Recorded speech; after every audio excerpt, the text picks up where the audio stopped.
Welcome, parents and guardians of the class of 2022. I'm Fallon Ballasone, the Director of School Counseling, and I'm so happy you tuned in tonight for our presentation, which will be followed by a live Q&A. So please feel free to type your questions into the chat throughout the presentation, and then we'll look forward to getting to them afterwards. First, a word from your HSA rep. Hi, my name is Grace O'Hanlon. I'm one of the junior reps for the Columbia High School HSA. Robin Stephen is the other one. I encourage you to reach out to either one of us if you have any questions about the HSA or school in general. Week to week, the HSA sends news and information through the e-blasts. You can sign up for them at thecolumbiahsa.com. We also encourage you to join the HSA. It's a great way to stay connected to the school and show your support for our student and teacher initiatives. The membership dues fund many initiatives, including Monday morning e-blasts, our website, our CHS directory, and many fun activities for the students and teachers. I encourage you to join. Thank you. Thank you. And now a word from Ms. Butler. Good evening. My name is Mrs. Melissa Butler, and I'm the proud 11th grade vice principal of the class of 2022. I am so excited for the new school year, and we want you to know we are here for you every step of the way. Reach out, stay connected, show compassion and gratitude for others, and most importantly, class of 2022, you matter. And remember, don't forget to show your cougar pride, because a cougar is an adaptable and powerful being that others will think twice about underestimating. Go Cougars! Thanks, Ms. Butler. And a hello from our counselors. Hi, this is Dr. Hall here. Hi everyone, this is Mr. Flyburn. Have a wonderful, wonderful year. Hi everyone, it's Ms. Cortez, school counselor at Columbia High School. Hi CHS families, I'm Yolanda Fleming, school counselor for grades 9 through 12. Hi, I'm Mrs. Sandler, school counselor at CHS. Hi, I'm Jenny McDowell. Let's go Cougars. Hi everyone, I'm Ms. Chavez, school counselor at Columbia High School. Let's have a great year. My name is Stephanie Renelli. I look forward to navigating this year with all of you. My name is Courtney Butler. I am a school counselor here at Columbia, and I'm looking forward to working with all of you. Hi everyone, my name is Adrian Williams. I'm a school counselor here at Columbia High School, and I'm very excited to be back this year.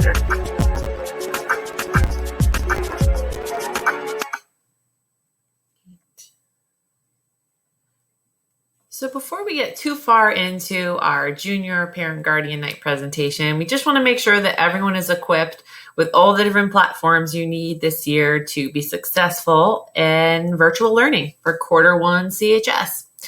So Canvas is our new learning platform. Our students are on here using it. We're really excited about that. And I also want to make sure that the student goes on and pairs with Observer. That's how they can add you, the parent, so that you can see what's going on too. The instructions for that are on the SOMSD website. Parents, if you don't know your PowerSchool login, you can email our Parent Portal Hub address, which is right up here and also on our website. SCOIR is our new college and career planning program, which we're really excited about. And we have most of our students registered on there. We're still working on a few.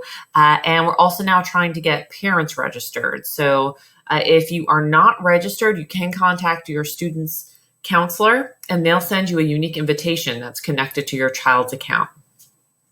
Remind is a great way for our counselors to be able to text your student's phone, which is sometimes the only way we can get them.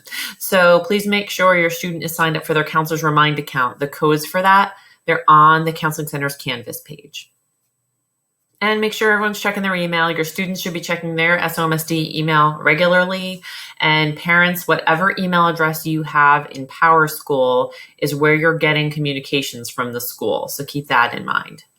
Of course, the number one most important tool here in our survival kit is mental health. That is the mental health of you, the parent, and of course of your student. It's the most important thing to us. We don't care about anything else if your child is not well. So please make sure you're looking out for any warning signs that something might be going on with your student. Typically, isolation would be a big warning sign, but here we all are self-isolating. So we have to look even harder at any changes in mood, changes in eating, not connecting with friends or family virtually, spending more time in the bedroom rather than out with the family in the house, things like that. If you have any concerns at all about your student, please reach out to your student's counselor and we'll be able to get you the help that you need. So this is really the theme throughout everything we do, but we do have a lot of resources in place to help with this that I just want to make sure that everybody is aware of. So the number one is, of course, your student school counselor. That is your person. That is your student's person. If you ever don't know where to go or who to ask, you're going to go to the school counselor and they're going to help, or they'll be able to refer you to someone who can help. So that's the number one thing to always remember. Go to the counselor for everything. Achieve Tutoring. We're so excited. It's in full swing virtually. The link to sign up for an Achieve Tutor is on the Counseling Center's Canvas page as well. So you can just click there and sign up for a free tutor. Also, keep in mind that teachers are available from 1 to 3 to sign up for a conference with them. So you can reach out to them if you want to check in with your teacher about anything. Our Teachable Tuesday social emotional workshop program are in full swing. So every Tuesday we have a really cool workshop planned. Some are student centered. We do have a couple for parents, but you can access the registration links for those on your student's SCOIR calendar. They can go onto SCOIR, open up the little calendar, and they can see what those events are each Tuesday and sign up for them. We also are starting our virtual groups. So we had sent out an interest inventory about that, and we're starting to formulate some groups, and we'll build on that throughout the year. We're really excited about that. Those are going to be run by our student assistance counselor, Michael Lupus. His email address is here. He's another person that you can contact for anything non-academic. The school counselor may refer you to him for any kind of mental health concern or drug and alcohol type of concern. And he's a great resource as well for all things non-academic. And we have the Loft. We're so excited that they're back this year, and we're working with them to get some virtual offerings going. And your school counselor may also refer your student to the Loft if they have some non-academic types of concerns. So here we are, junior year, all the different things that we're always thinking about when junior year arrives. It's very exciting. It can be a little bit stressful, but I also love to stress that it's exciting and fun, and it can be like a really great adventure for the family to go on together navigating this year. But of course, COVID is here too this year. So this is new, and we're trying to think of workarounds for this, but I actually see a bunch of silver linings here.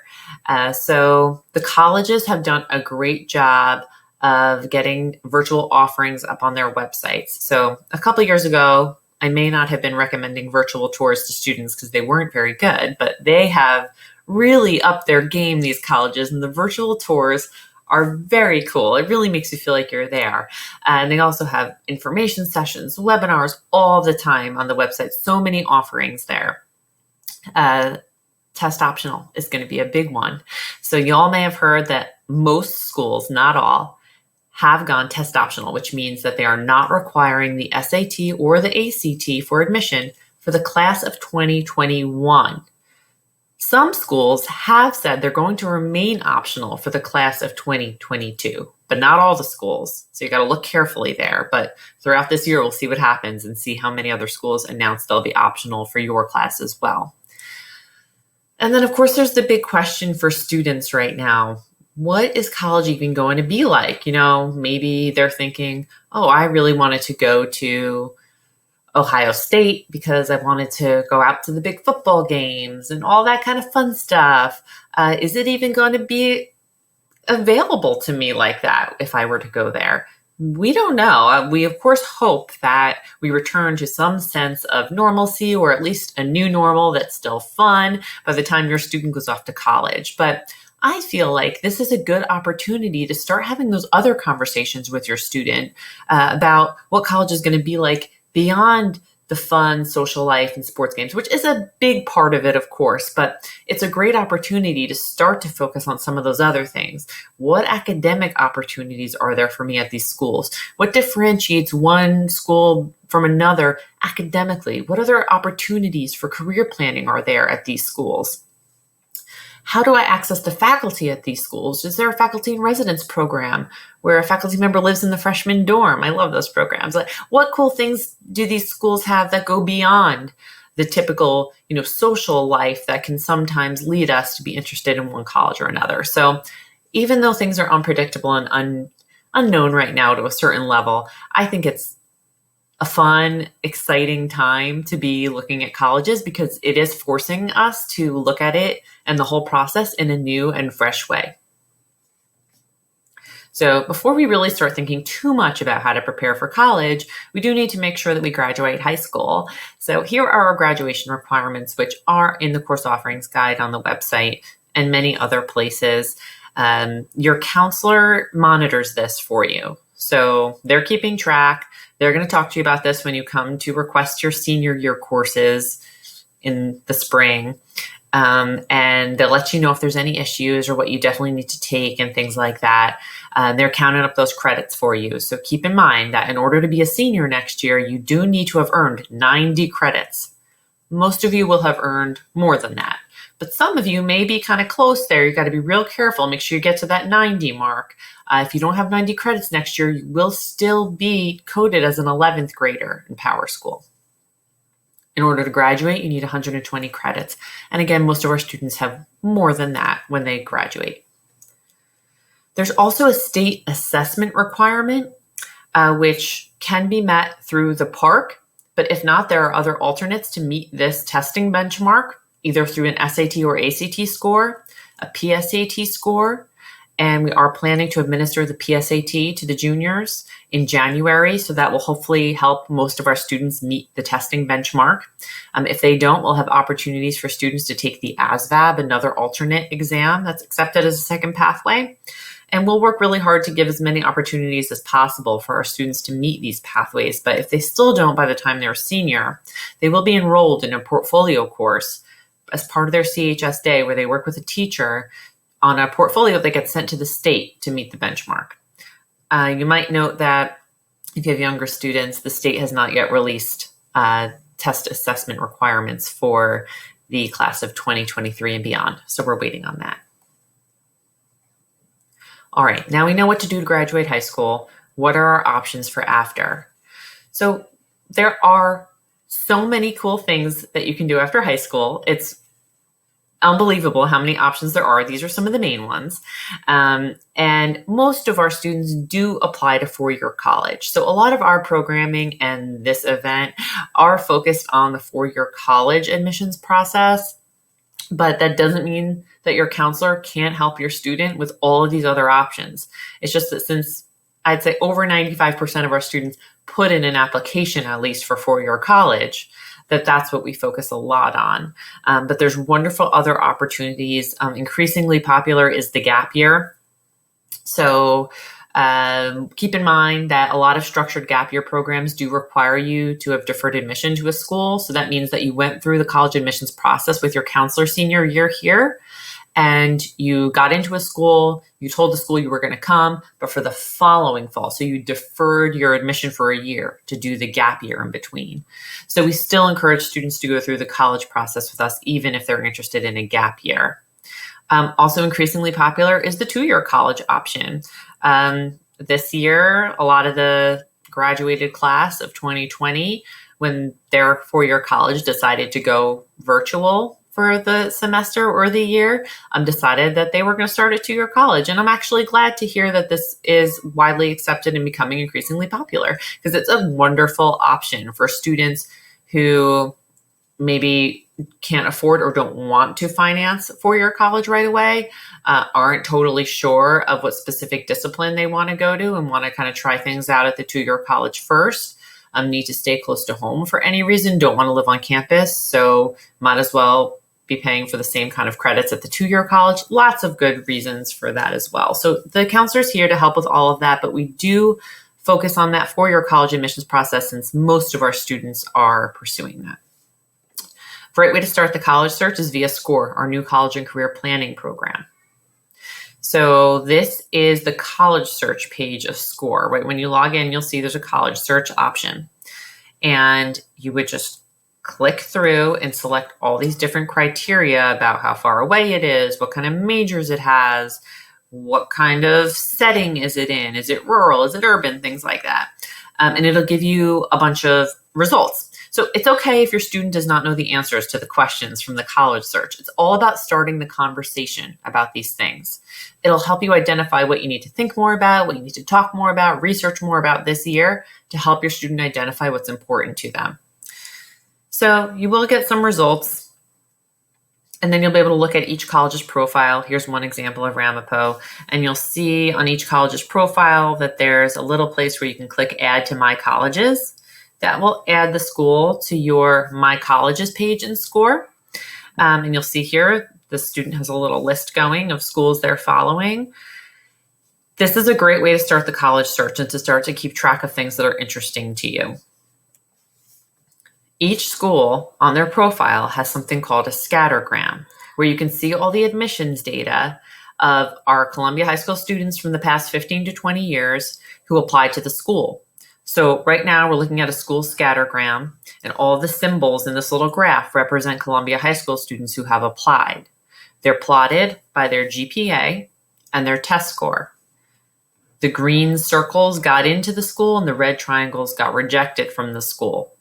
We have this feature right now on Heat Map, which is a really fun way you can toggle it to Heat Map, and it'll look like this. So if your student shows up in the green quadrant, it's saying here that they would have a 98% chance of being admitted here.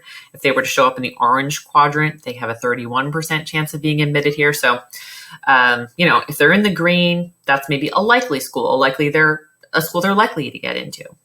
If they're in the orange quadrant, that might be a reach school. Kind of tough. They're not accepting that many people there.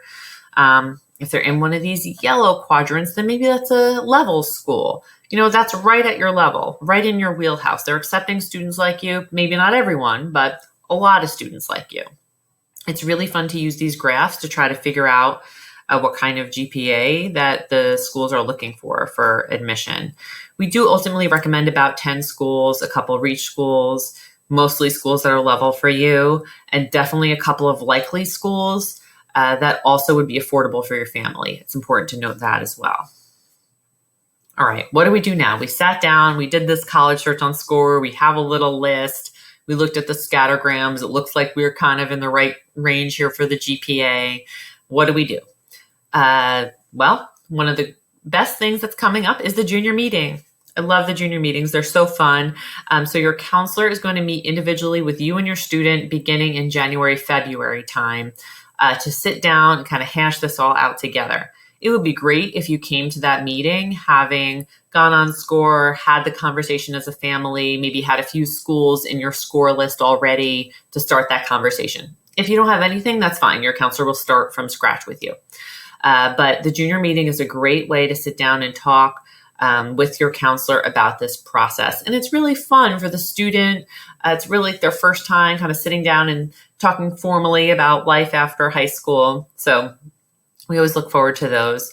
You got to make sure that you're getting on the SCOIR calendar, students, and signing up for the college rep visits. So we have representatives, admissions counselors from all different kinds of colleges hosting virtual sessions with our Columbia High School juniors and seniors pretty much every day. If you go on the SCOIR calendar through the students account, you'll be able to see and register for those. So make sure you're taking advantage of that. It's a great way to learn about schools.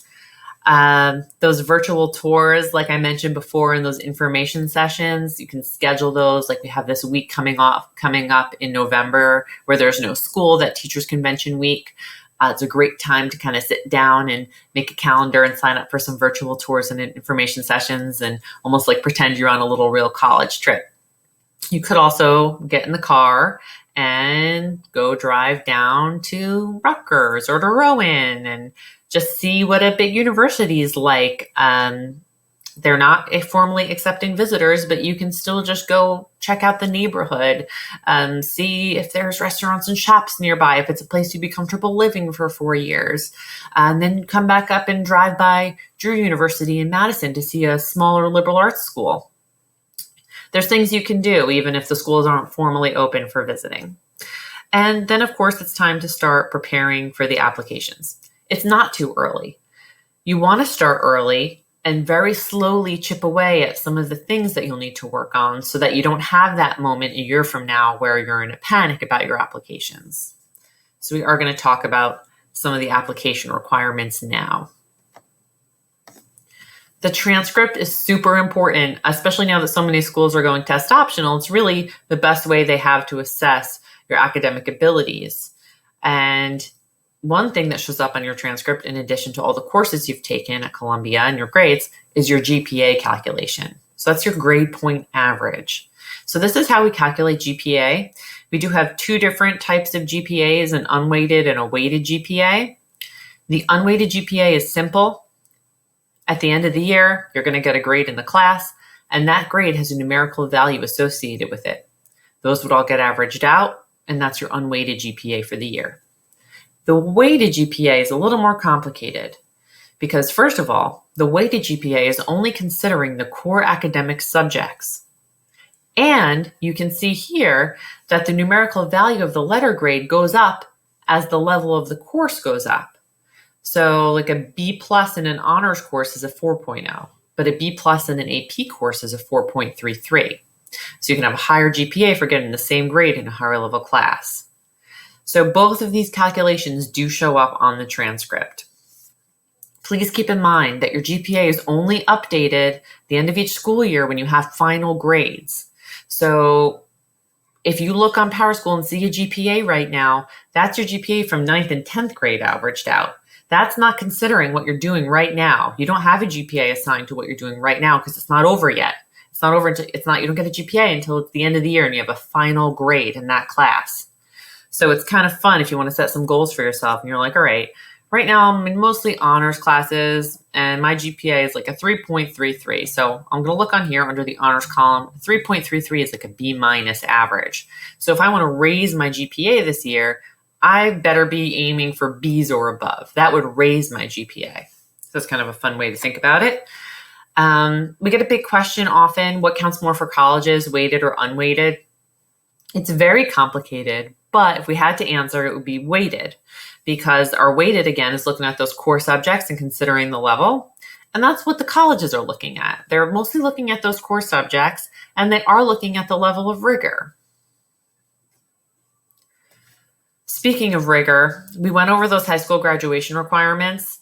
And you may have noticed that math, science, social studies, world language, 4 years are not required of those. But we recommend those because even though you don't need that to graduate high school in the state of New Jersey, you may need that to get into college. There's a difference between the high school graduation requirements and college admission requirements. Even if the college doesn't require it, it may be recommended.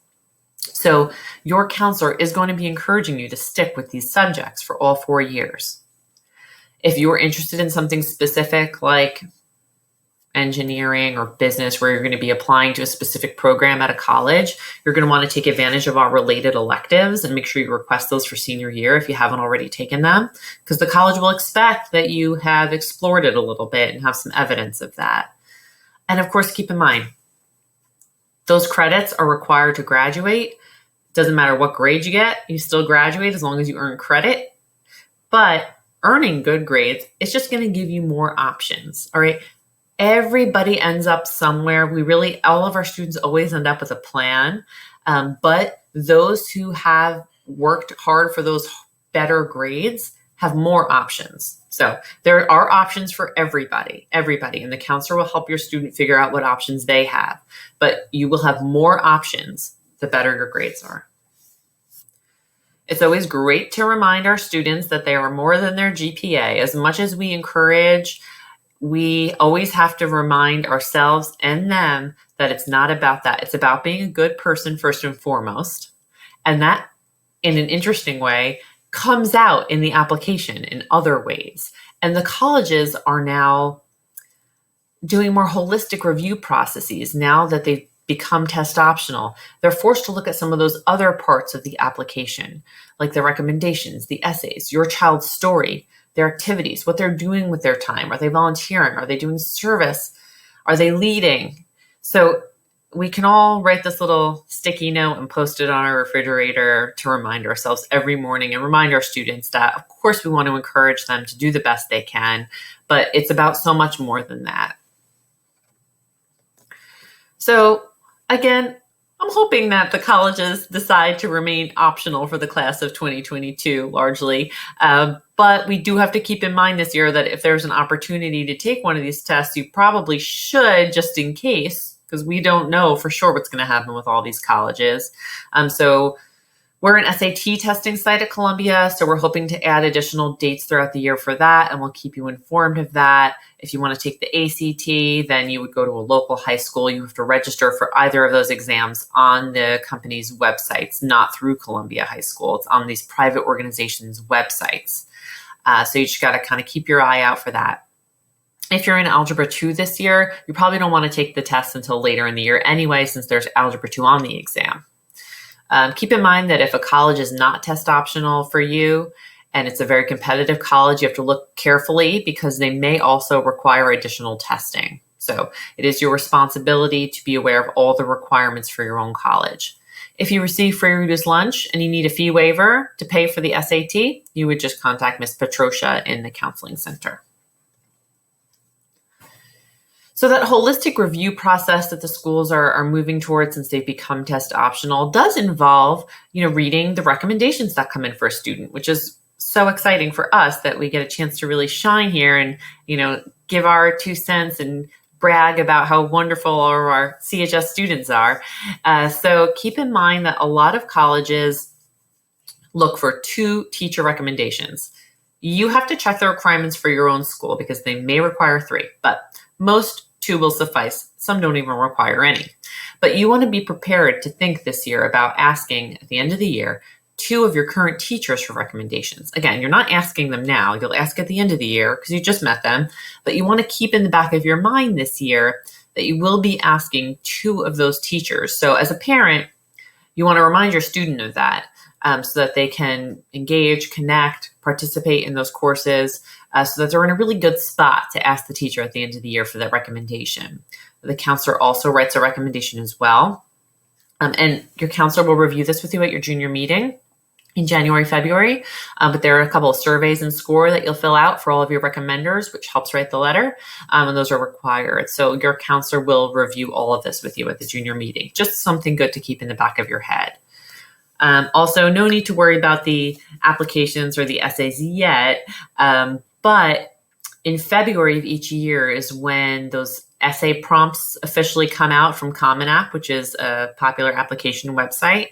So that's usually a good time to start thinking about brainstorming ideas for the college essay and slowly starting to chip away at that throughout the spring so that come summer, you have a really good draft of that going. That's a good timeline for your student. As a parent, what you can do here is just keep track of any ideas that you may have for your child's essay. You know them more than anyone. You've been watching them grow and overseeing their education this whole time, and you've watched how things have impacted them and how they've changed over the years. So you can keep a little note in your phone of ideas for application essays. Don't share it with them unless they ask one day. But if they do ask, if they're struggling to think of an idea, it would be so helpful if you had kind of kept track of some ideas for them. Keep in mind that there may be some special programs that you need to prepare for. If you receive free and reduced lunch, you may be eligible for EOF. Your counselor will talk to you about that. And if you're interested in athletic recruitment, you do have to register for the NCAA Eligibility Center. And make sure that you pursue a college search independent of your goals of being recruited. So let's say you really want to play field hockey in college. If you get recruited by a Division I school to play field hockey, that is so cool, and you're likely going to go there and take them up on that. But what if you don't get recruited? What's important to you? If it's most important that you play field hockey in college, then you might want to start getting excited also about some Division III schools where you'd be able to walk onto the team. So you still want to have a whole college process going for what you would do if you don't get recruited. And then if you do get recruited, great. We are beyond thrilled. But if you don't, you're hopefully excited about some other options too. Financial aid is a big consideration. You don't fill out the financial aid forms until your child's senior year. So in a year from now, you'll be filling out those financial aid forms. But what you can do now is just make sure that you file your taxes on time this year. If you do get an extension, that's fine, but you probably want to work to get them in before October when those financial aid forms come out. There are net price calculators on all of the college's websites. That's a federal mandate. So you can go onto these net price calculators on each college's website, type in some information about yourself and your student and your finances, and get an idea of what the college would cost to you. It's just an estimate, but it's helpful.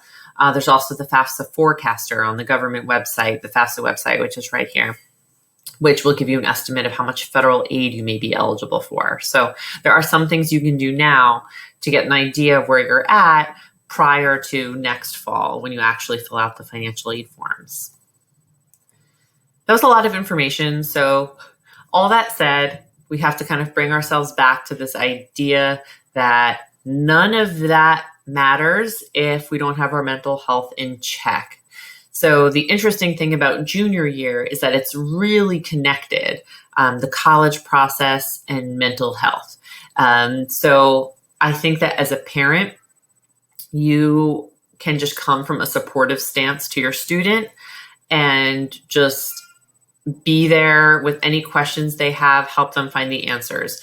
If they're struggling with where to even start with this process, help them sign up for the virtual tours.